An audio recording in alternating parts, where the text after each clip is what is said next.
So we're in the 11th week of our Truth of Happiness Dhamma Study. This class is on the Precepts and Paramitas. Actually, it's just the precepts. No, I thought that was somebody hacking us, so that's good. No, sorry, that was me. That's okay. Glad it's just you and not just a random hacker. So 2 weeks ago, I'm keeping it all straight, we looked at karma and rebirth. Last week was on the hindrances, this week on the precepts. And so these recent classes are on how to actually practice what we learned in the previous nine weeks. Karma is the present moment unfolding of past intentional actions moderated by what we're holding in mind.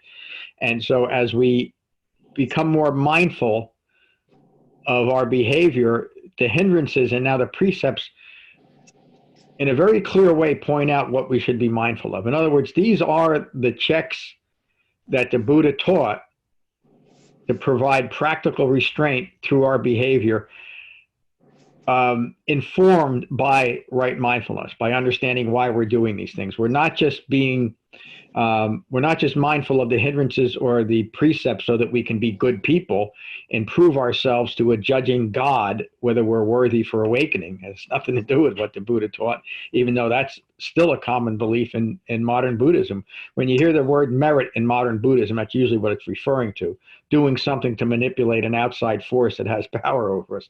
Doesn't make any sense, but you know, that's just the case. The Buddha recognized it as well. And so the Buddha taught moral and ethical behavior because it's moral and ethical behavior that is a natural expression of an awakened human being, not someone that is fearful of retribution when they die or even right here and right now. It's a completely different experience. And so a self-referential ego personality may and often does look at hindrances and precepts as a burden. It doesn't want to act with wise restraint. The resistance comes up at these points, often in very subtle ways. But the key to awakening, as we've learned, is wise restraint and practicing the guidelines that are taught between the hindrances and the precepts is a very easy way to develop wise restraint. Let me read part of the article. Does everyone, I'm not going to, Jiddu Krishnamurti is an interesting fellow. I don't know how many of you know him. He was rather famous, well, really famous into the 90s. I think he died in 91, but really earlier in the last century, he was touted as a living Buddha when Madame Blavatsky and the Theosophical Society were promoting him as the next savior of the world. And he put up with that until his very early 20s. I think he was 20 or 21. And they had established worldwide fame in Krishnamurti as the next coming Buddha. And he realized what they were doing was not rooted in something that he thought was authentic. And while he never claimed to be a Buddha or even a Buddhist, he did say that the Buddha's teachings, not Buddhism, the Buddha's teachings were the closest thing to a realistic way of living in the world. But he said things like this one quote that are reflective of what the Buddha taught. The problem that Krishnamurti had, and he was a brilliant man. If you want to listen to his talks are still out there on like YouTube. And he really understood the basics of the Buddha's Dhamma. The one thing he didn't get was the nature of ignorance and the requirement for a mind rooted in ignorance to actually have the eightfold path to awaken. And that's what he was lacking. It's one thing he often said, almost every talk, if you listen to it, you'll hear him say this. He often said, look at the lives you are living. But he was talking about this at a level as profound as the Buddha teaches to be mindful of each and every moment. Look at the lives you're living. And what let me read this. Krishnamurti was expressing the importance of being mindfully present in thought, word, and deed in our interaction with others and ourselves. It's the essence of wise restraint. Look at the lives you're living.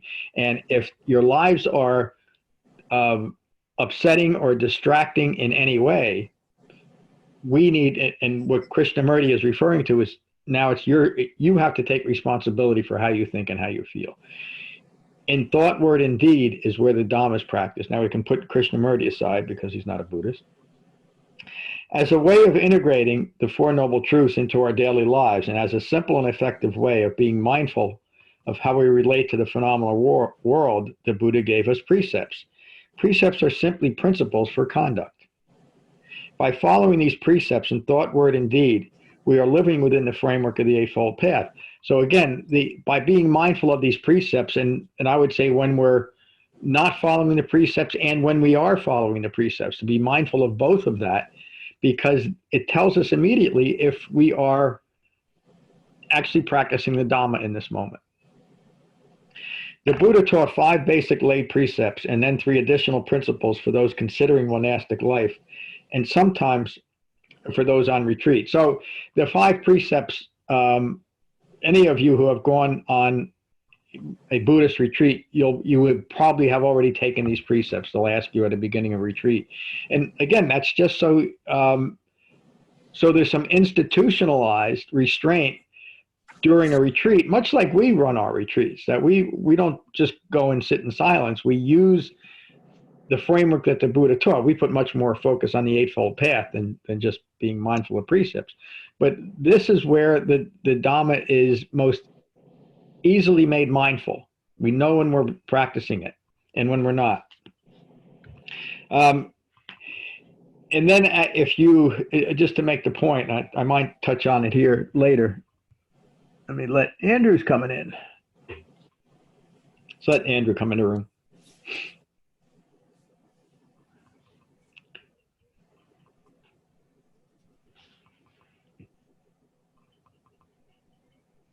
Audio's connecting. Yeah, he might be having difficulty getting his audio. Good morning, Andrew. I'm glad you were able to join us. When you would take your vows, and this is still true today, then there's an additional number of precepts that you would take as part of taking your vows. And it's typically around roughly 275 additional rules that you would agree to become part of that community. But again, even all of those rules were meant to provide wise restraint within an ever-growing Sangha during the Buddha's time, and they're still used today.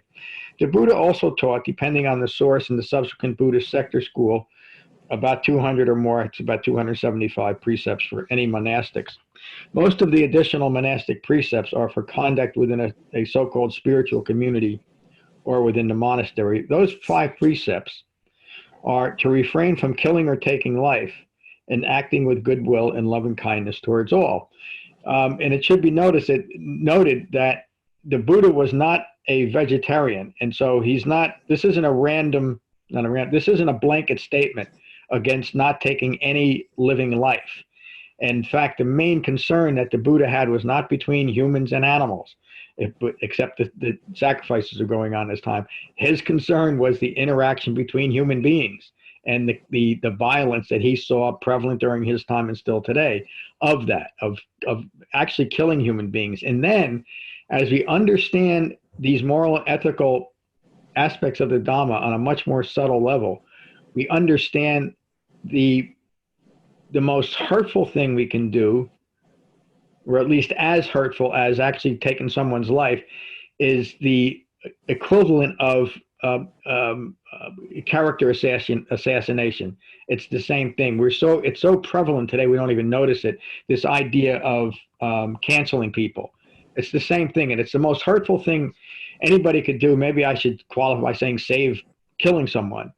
But we know from, and probably anybody who's a therapist here knows that one of the most hurtful things you can do to a child is to turn your back on them. But it is also true that the most hurtful thing you can do to an adult human being is to turn your back on them, meaning to ignore them. And that's the essence of that type of canceling people out, which is so common today. So the Buddha is talking on a very gross level, these precepts, but as we develop the Dhamma, they do develop to very, very subtle aspects of behavior. The second one is refrain from stealing or taking what is not freely given. And the opposite side of that would be to be generous. It's a natural outgrowth of practicing that precept. As we become more and more generous, the less we're clinging to the things or taking things from others. But again, it's a simple, if we notice that we're taking things from others on a very gross level, we're stealing people's wallets, we immediately know that that's wrong. And there's people in the world that make it easily justified to take little things, maybe not someone's wallet, but maybe a stick of gum, or they see somebody drop a dollar bill, or whatever it is. I'm using kind of silly examples just to make the point. But even more important than that, we have to deal with the gross level. But more importantly than that, and it relates back to that subtle aspect of character assassination, is taking something from someone that they're not ready to emotionally give us. And there's a saying that runs around the 12-step rooms, and we've heard it all a lot, is that people take hostages. That's what that means. That's where that phrase comes from. And it's so prevalent that we created a phrase that we take people emotionally hostage. That's the real subtle aspect of this second precept. Refrain from stealing or taking what is not freely given, especially when someone's not ready to freely give themselves in a realistic way. And to take that just a little bit further, when we become disappointed with people and we're not quite sure why, it's because of this. We feel that they're not giving us everything that we want from them. But we have no right to do that. That's taking people hostage. That's taking something from someone that they're not ready to give us. And if we think about that just for a moment, the peace that would prevail in the world if we simply stop doing that, we simply stop taking practical physical things that don't belong to us, but emotional things. We don't stop stealing that from people. And it's very subtle, and I don't know that you might not even notice it if you didn't have a Dhamma practice, but that's the subtle aspect of that second precept. The third is refrain from false, unnecessary, misleading, harmful, or impatient speech. Speak with kindness, honesty, and mindfulness. As we talked about the first two, you can see how this follows that. If we're actually following the first two precepts, our speech is going to be fine.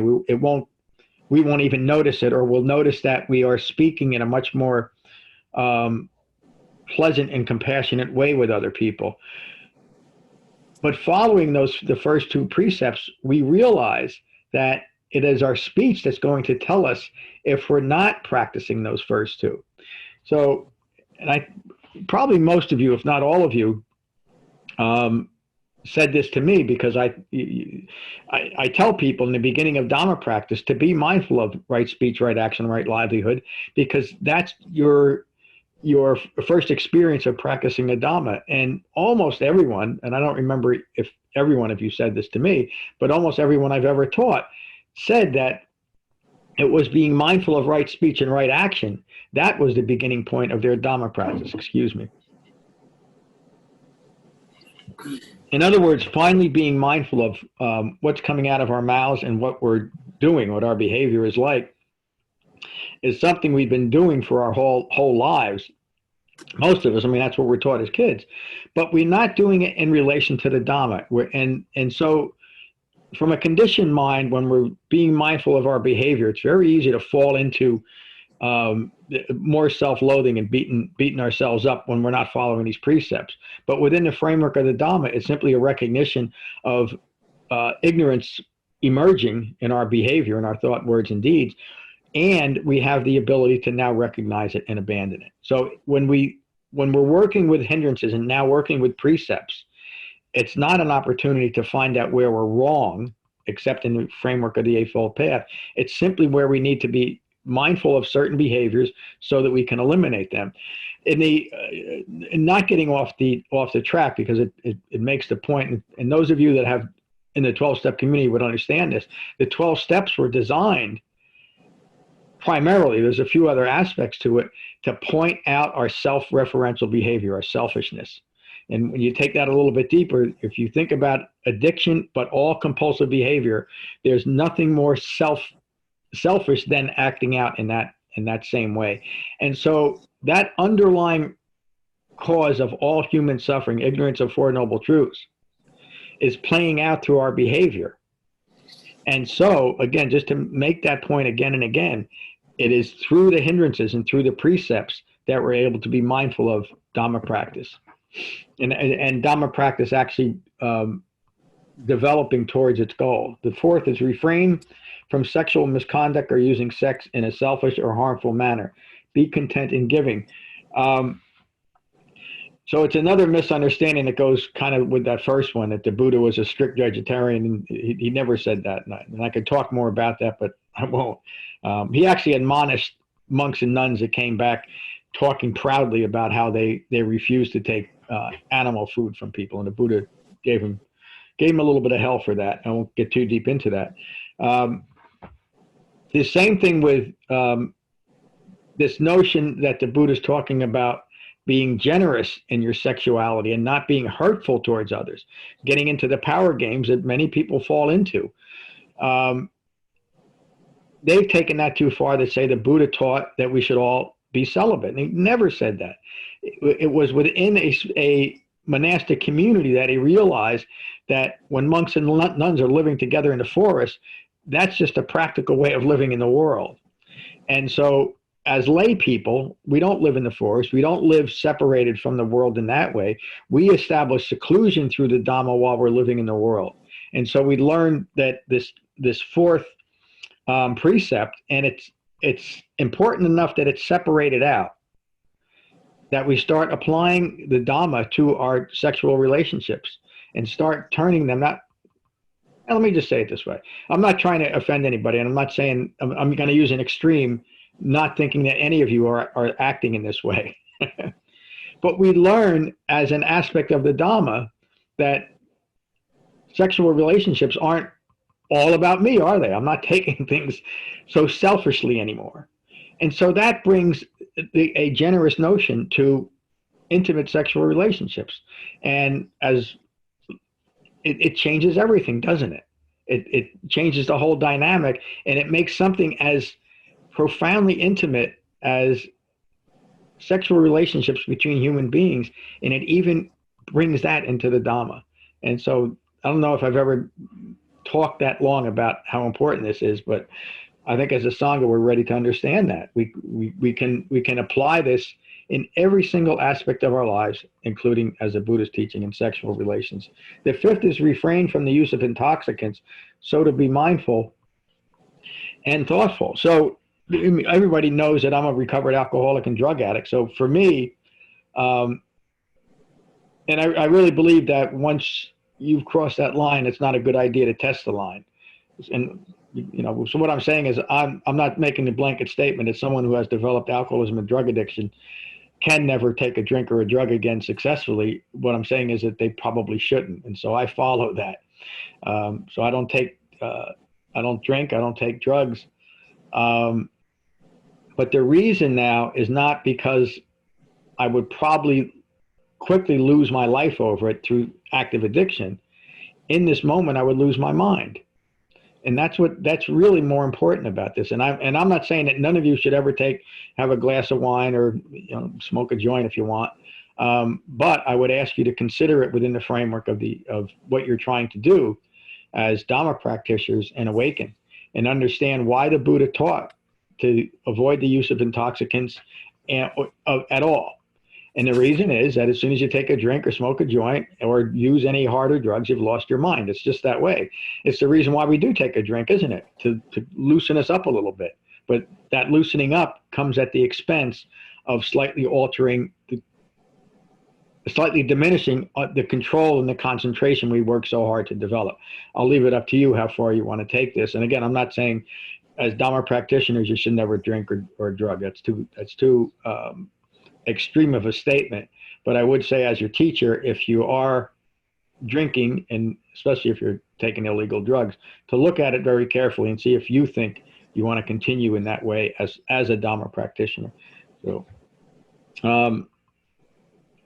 let me continue just a little bit longer. The Eightfold Path is a path of virtue, concentration, and wisdom. And by being mindful of our behavior in relation to these simple precepts, we will develop more virtuous lives. This will deepen our meditation practice, developing deeper concentration.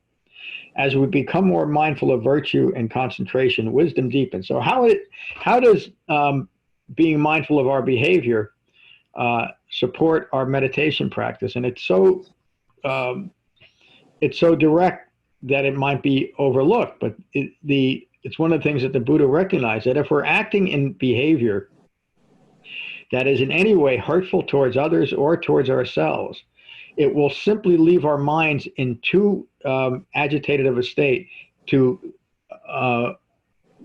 develop jhana meditation to its culmination. Excuse me.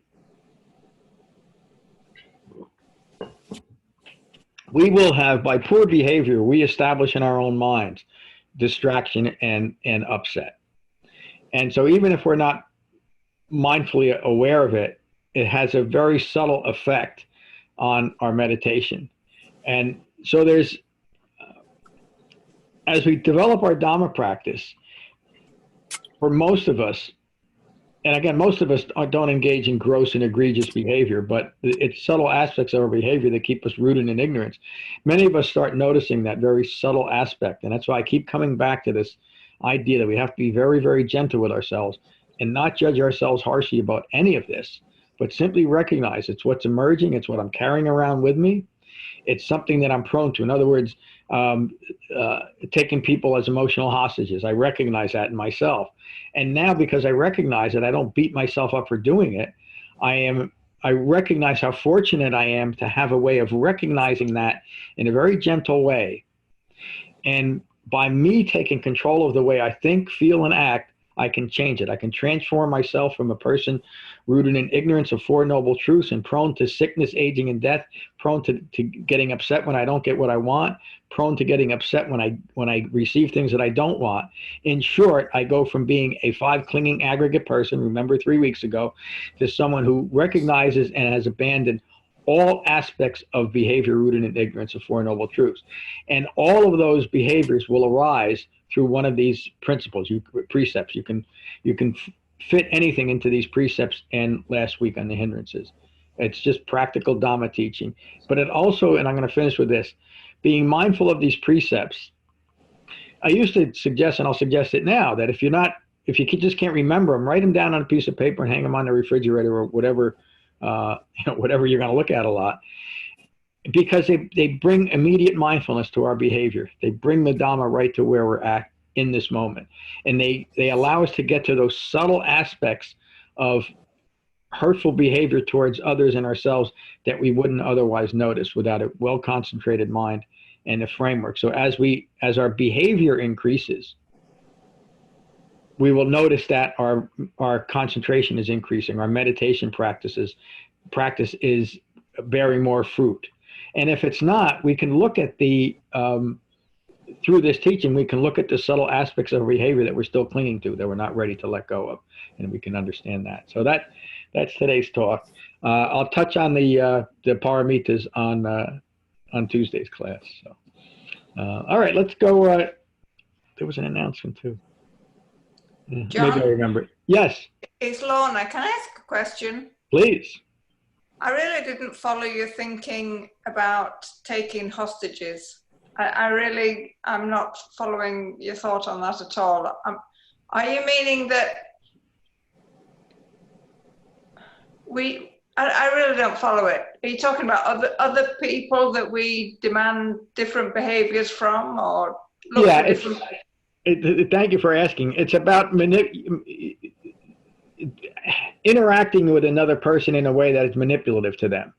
And so we do it in very subtle ways. Sometimes we even do it with a we roll our eyes. That's probably a good example of nonverbal communication that we're using to control someone.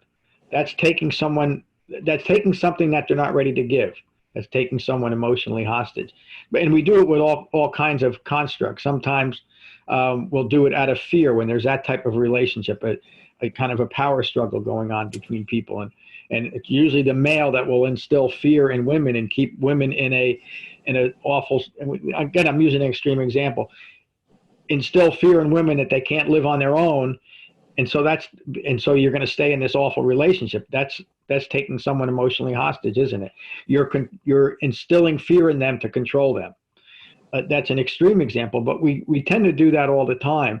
And in most cases, it's not terribly hurtful, but it's still maintain stress between two people, whether we realize we're doing it or not. Did I explain it well enough, Lorna? Yeah, that was perfect. I've got it. Thank you Okay. very much. Thank you for the question. Is anybody else confused about that? Taking emotional hostages and meaning that is taking, that's a form of stealing. Everybody understands that? Because it's important. To me, that's more important than, I mean, it's not a good idea to think that it's okay to rob a bank, but it's as important to understand that at a very subtle level. One of the difficulties that I noticed in my early Buddhist practice is the powerful feed that an ego gets from developing a practice that is just based on morality. In other words, I'm the most compassionate person. I'm the most socially engaged person. It's a huge problem in modern Buddhism, and it's what causes many modern Buddhists to never look at what the Buddhists taught, because we create this ideology about, I am an engaged Buddhist. My whole practice is about compassion, and I haven't done anything to change the way I think and the way that I act. And so I miss all the subtle aspects of hurtful behavior towards myself and others. That's why it's so important to practice the entire Buddhist Dhamma, so we don't lose certain things like this teaching that could seem almost insignificant to someone who insists that they're in complete control of themselves without the Dhamma, that they don't need to look at their behavior. And so I mentioned early on, and it's something I noticed when I was my parents made me go to church, and I noticed it in many monasteries, that people think that they're the most perfect Catholic or the most perfect Christian or the most perfect Buddhist, have no trouble talking ill of people, or even much worse than that. And so the point that I'm making there is not to put a harsh judgment on Catholics or modern Buddhists, but the reason why they end up there is they're not looking at their behavior in a realistic way in the right framework. So I guess a little bit longer than an answer that Lorna wanted, but it needed that. Thanks, Lorna. Very good. Thank you. So let's go around the room and see if you have any questions or comments. Let's start with Andrew. Andrew, how are you? I'll unmute you. Hey, Andrew, I'm glad you joined us this morning. Thank you. I have nothing to offer. I'm listening intently. Thank you. I'm glad you're here. Tell Judy we said hello. We will. David, how are you? Good morning, John. Just to follow up what you just said, Huh? I thought it was interesting that you used the term wise restraint, and that means that there's unwise restraint, which is if you're not guided by the heartwood, then you can think that you're practicing restraint, and it really is just out of control, unmindful, thinking that you're doing good or you're in control. So it's just, again, there's always a opposite side of the coin of our practice, and it is a mirror to be able to look at it and really truly know if you're guided by the Eightfold Path. So thank you. Yeah, thank you, David, for that clarity. It is just that, isn't it? It's this immediate, the Dhamma. It's happening right here, right where right as we're behaving. And if we look at it in any different way, that our behavior is insignificant, which is what most people do. They frame their behavior in their religious or spiritual practice and never address it directly as the Buddha teaches. Thanks, David. Mary, how are you? Well, I'll unmute you. There you are. Hi, morning, John. I like what David said. I do too. I guess it's all in the subtlety, that if you aren't reading this and really, you think you've got it, but you're not really digging into the subtle nature of everything that you're doing or thinking, then there's more work to be done. So with that, there's more work to be done. That's it. There's more work to be done. Thank you, Mary. Brett, how are you this morning? My dog won't give me my hand back. I unmuted you, Brett. Thank you for the teaching. I can definitely see how that applies to my life in a recent situation, and just by turning your back on something that somebody won't give you something that you want. I think I definitely see a common thread in my life that I'm like, oh, is this thing written for me? That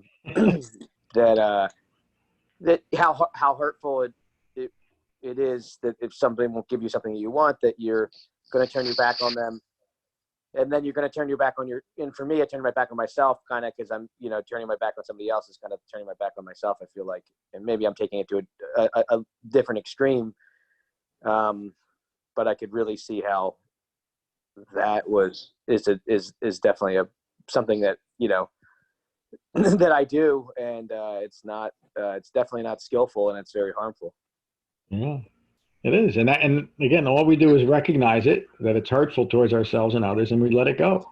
If we get into do anything else with it, why are we acting this way, or how bad am I, or I can't get this, or any of it, you're lost. Take a breath, let it go. Thanks, Brett. Thanks. How are you, Tim? I know I'm getting you all confused because I tell you should unmute your mics and I do it. So I'm going to unmute Tim. There it is. I thought you said Jim. I'm like, who's Jim? How are you, Tim? I'm well. Hello, everybody. So I kind of got what you said in your teaching, but I got other things from this chapter. I'm coming through this. Some of this might be a little too personal, and I apologize for that. But there's a very small paragraph. I think these are your words, John. I think that when you said this, you were talking more about this 12 step, but I looked at it through a different set of eyes, and I'd like to let you know what you think. So you say obsessive behavior of any kind is an expression of discursive conditioned thinking caused by the manifestations of craving and clinging. Mm-hmm. Okay. And then another short thing that you stated in that vein was avoidance or aversion is also pursuit through worry, self-doubt, harsh judgments, and fear. Aversion is the desire that a past or present experience be different than experienced, or desire that a future event be different than expected. What I got out of that when I was reading it was, that's anxiety. That's the definition of anxiety. Yeah. And so many people, including myself, deal with anxiety on a daily basis.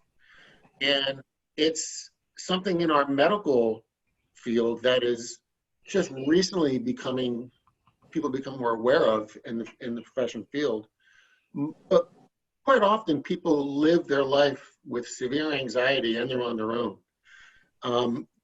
The Dhamma, and I will tell you from somebody who does have general anxiety disorder, that the Dhamma is the best treatment that one could ever do for themselves over any drug, over any therapy session, over anything. Yeah. Because it gives you those steps to address what you're feeling, especially aversion, because when I look at my anxiety through the precepts, they're obsessive thoughts of wanting things to stay the same and not change, fear that a negative result will happen. When you go back and close your door 6 times, you're doing that because of fear. Yeah. Of if I don't check that, this will happen. Or if you have this anxiety, and we all can tell those that experience anxiety when you experience it, because your body reacts to it. The muscle tense, you stop breathing. And what is the thing that we all do when we start losing our mind? We go back to the breath. And that immediately will start alleviating anxiety. And the precepts bring to the forefront those virtuous factors of the Eightfold Path, of the action of speech and livelihood. And our anxiety is centered around that. And so I kind of like the way you kind of put that together. And again, I'm not trying to make this personal and make you feel uncomfortable, but anxiety is a real thing that many of us, maybe even some in this room, experience on a daily basis. And this Dhamma is the best way, in my view, to confront it, understand it, accept it, and live with it. Yeah. Thank you, Tim. So I did a one-person clinical trial on severe general anxiety disorder on myself. There was a time in my life when I was on 9 different medications at the same time, and half of them were for general anxiety disorder. And I still remember the day I walked into a very famous local doctor's office, and I told her that I need to get off of these because I was a zombie. She said, if you stop taking one of them, I'll no longer be your doctor. And I said, goodbye. And I should have never done it, but I did it. Nobody should try to do it. But over 6 months, I weaned myself off of all of those medications while I was beginning my very beginning stages of meditation practice.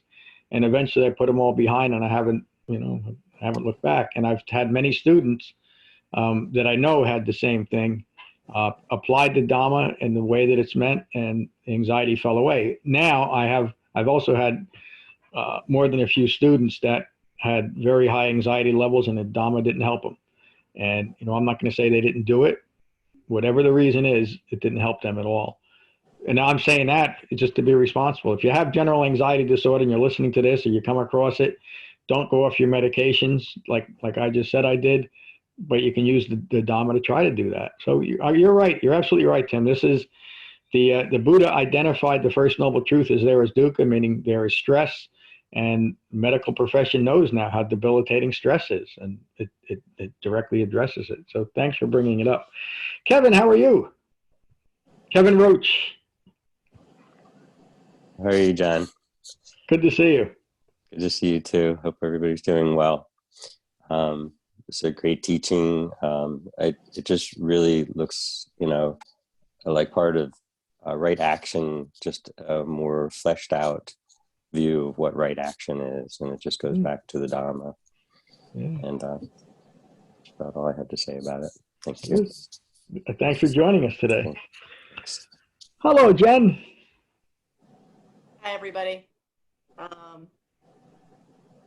Yeah, I guess the precepts really just point to right effort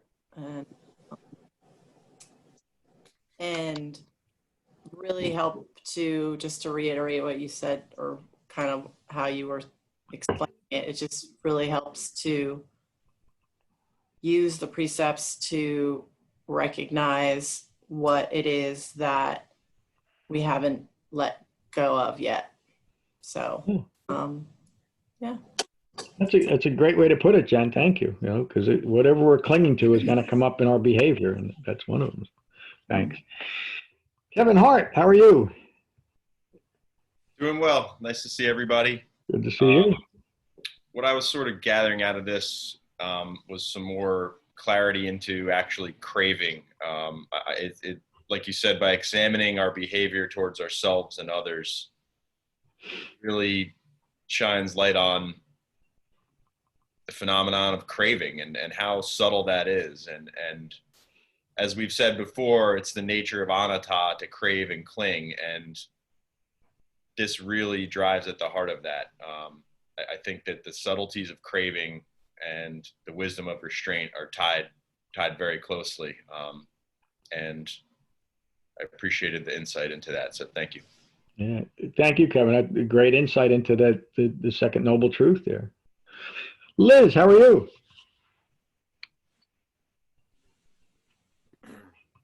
I'm doing well. It's good to see everyone. Good to see you. It feels good to be in a group. No, these are all really good reminders. And I think it's always so interesting how each of us hear what it is we need to hear. So thank you for the teaching. And I hope everyone's doing well and staying safe. So thank you. I'm glad you joined us, Liz. Tell Bonnie we said hello, and Tom too, please. Laura, how are you? I'll unmute you, Laura. these days. Hello, Laura. Hi, everyone. I'm well.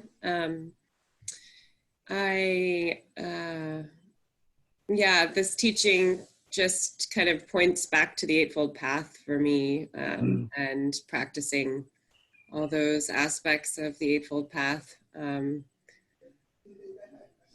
I think about the second precept, I'm really reminded of my work with children and my own children and families, and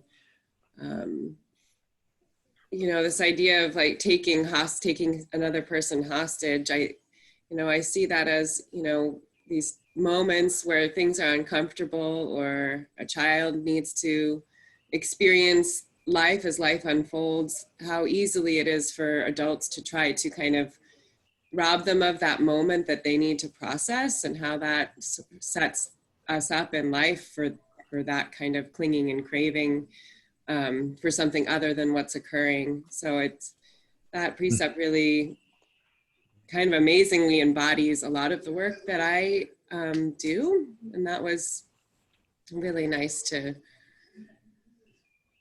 hear this morning. And in that same respect, I see how we can rob ourselves too of experiencing what we need to experience as life unfolds, and kind of take our own selves hostage. So, returning to the Eightfold Path, and practicing right effort and right speech and right action can really help to bring insight into those precepts. So, and yeah, the work is never ending. I am just met with this over and over and over and over and over again. The reminder that there's a lot to unearth and a lot to practice, and that, for me personally, I'm just constantly being reminded of that and pressed upon that there are those moments of, I find there's just a restriction that happens when I'm wanting something to be other than it is, and how powerful anatta is really in our life, but also how strong and true the Dhamma is to unveiling those truths. And that's all. Thank you. Thank you, Laura. What great insight. When we become overprotective of our children, we're denying the first noble truth and them understanding it even a little bit. Stress and suffering occurs.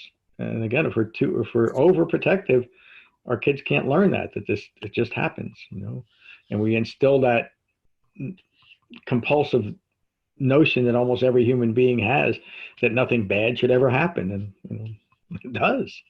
It just does. So, thank you, Laura. How are you, Lorna? Hi, I'm good, thank you, John. Precepts, I think the underlying reason why the Buddha put these in is for us to recognize the arising of anatta. Whenever we are troubled by precepts, we are in wrong view.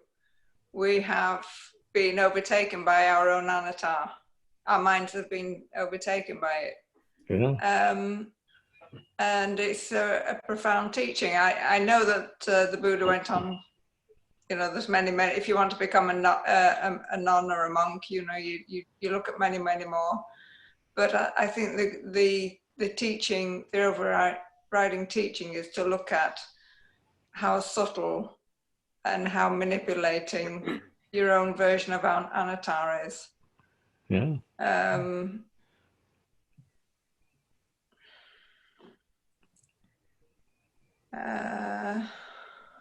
I know when I come offline, I'll think of other things to say, but that's really how I'm thinking about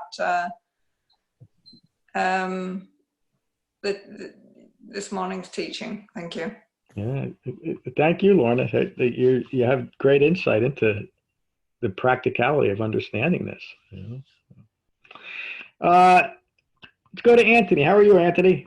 Good morning. Thanks for the teaching today, John. And I started thinking about that second precept a little bit, when you said that you shouldn't take things that people don't really want to give. And my mind started thinking, you know, is the opposite of that true? And I think sometimes it is, because we should probably always look to receive things people want to give us. I'm not saying if you're getting advice, say that again. That we should receive things people want to give also, because if it's heartfelt, because if people really want to give us advice that we don't want to hear, oftentimes I think we just lash out when we should just receive it. We don't have to accept it. And then I started thinking about it even applies to gifts sometimes, because I had a client who was 16 years old and he had a car accident, and he came to my office shortly before we settled the case and gave me this rock. And I sat there and I looked at the rock and I said, what am I going to do with this rock? But it was a pretty rock. And he seemed to really want me to have it. So I took it and I put it on my desk and I kept it there. And then he died rafting. And he died between the time I settled his case and the time he could get the money. So his mother came to pick up his check, and I looked at I said, this was a rock he gave me. I want you to have it. She burst out crying because he told her how special that rock was that he gave to me. And I realized that was the home for this rock. And I also realized that you should accept things that people want you to have, even if you don't see a place for it, because it comes from a place of love. Yeah. So that's kind of what I read into this. So thank you. Thank you, Anthony. That's just beautiful. And I didn't touch on that aspect of it, that an aspect of true generosity is generosity in your own acceptance and letting people give to you freely, you know, rather than some affected way that you might respond or not even accept things from other people. That just keeps the generosity wheel rolling, doesn't it, when we're open in that way? And it's such an important point. Thank you, Anthony. Good morning, Becky. Let me hold on. Go. There you are. Good morning, Becky. Hi, John. Good morning, everyone. I've really enjoyed listening to what everyone had to say today. What Mary said and what Liz said especially resonated with me. Since I've been in the house, my effort in practicing Dhamma has increased, and I've started to be able to bring the Dhamma into my daily life more in the last few weeks than I have previously. Wonderful. And these precepts really help that continue. They give you another way of developing deeper insight into what you're doing to yourself. Yep. Another way to recognize your anatta. And the more ways that you have to recognize that, the more you can recognize it in the moment, which is, of course, I think everybody would agree that the difficult thing to do, it's the hard thing to do, is to recognize it in the moment. Yeah. So these give you another way to do that. Yeah. Thank you, Becky. And the reason why we need concentration is just for this reason, so we can recognize our behavior in the present moment. And now we have a framework for that, what particular behavior we're looking at. You know, it's in the precepts. So. Yes. I think I might have interrupted you. No. I was just going to also say that what Mary said is people hear what they need to hear, which I thought was right on. Oh, right. Yeah. We're always framing what's occurring to fit our views, no matter what it is. You know? Thanks, Becky. That's all. Thank you, John. Good morning, Ram. Good morning, all. Good morning, John. Yeah, I still remember the very beginning when I came to Sangha and to your teachings, when it actually turned from a kind of an intellectual curiosity to a practice, is when I started dealing with the precepts. And actually that was through your weekly recitation of Metta. As I, right, yeah. You had a previous version that was more a how-to thing. But when I realized that was actually difficult to do, at that point I realized I had a practice on my hands, that it would actually put some guidance in my daily life and how I deal with people and why. And then later on, it became clear that the precepts are really, and Metta, as an expression of that, are really an opportunity to look into, how your practice is going. And there's just, it's a daily test. And every time you see that there's something lacking, then another few breaths and pass the test again. That's how it is. Yeah, it is just that way. While you were talking, I was looking up the old Metta, see if I could find it and still read it. So maybe we'll close with that if I can read it. Yeah, thank you, Ram. Dathane joined us a short while ago. Dathane, how are you? Oh, I'm good. Yeah. Nice to hear. I was going to say nice to see you, but it's good to hear from you. Yeah. Sorry for it's been I've been kind of weird trying to find your password. I had to go back to the your site. So yeah, I'm finally here. Well, I'm glad you made it. I'll have the talk obviously will be posted in a couple hours, so you could catch up on it. But yeah, things are going well for you. Yeah, things are going well. Yeah, things are going well during this period. But it's good to be back and hearing you guys, and yeah, so I look forward to finally getting back to my routine with you guys. Yeah, well, here we go. So good to see you again, Dathane. Good to see all of you. A few quick in that. One is when I end the recording, I'll keep the room open and we could hang out. We could do our socializing through social distance. I made some rather extensive changes to the website again, but you may not, it's going to look pretty similar. I'm just give you a heads up. My original thought for the last revision was to get as much data, as much suttas on that homepage. And I kind of had a thought that it would be an overload of information, an overload of bytes on one page, which I didn't think WordPress could handle, and that the Google search engine would be fond of. And I found out last week that Google stopped listing my site because of that. My hits dropped like 3,000%. And not that that's all that important, but it just means people weren't getting the message. So I had to redesign it. It looks about the same. All the information that was there 3 days ago is still there, but now it's all through links.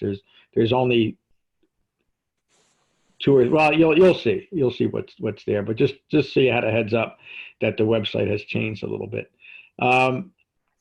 Another great class. Thank you all for being here. This is just the practical Dhamma. When we learn these things, again, most people, I never heard of precepts or paramitas or hindrances in first 20 years of Buddhist practice, and yet we find out that this is Dhamma. Being mindful of the hindrances, being mindful of the precepts, is how we practice the Dhamma. So we'll finish with the old Metta, if I can read it. I'm going to do my best. I might make a few mistakes. I don't remember it by heart, but So the metta that we usually close with, the Karaniya Metta Sutta, is the Buddha's words on metta from that sutta. Many, many years ago, I came across a variant of this, and I kind of rewrote it for my own understanding of the Dhamma, but it works pretty well. So find your relaxed meditative state. Close your eyes, close your mouth, take a moment to be mindful of the breath in your body. And these are my words from Metta.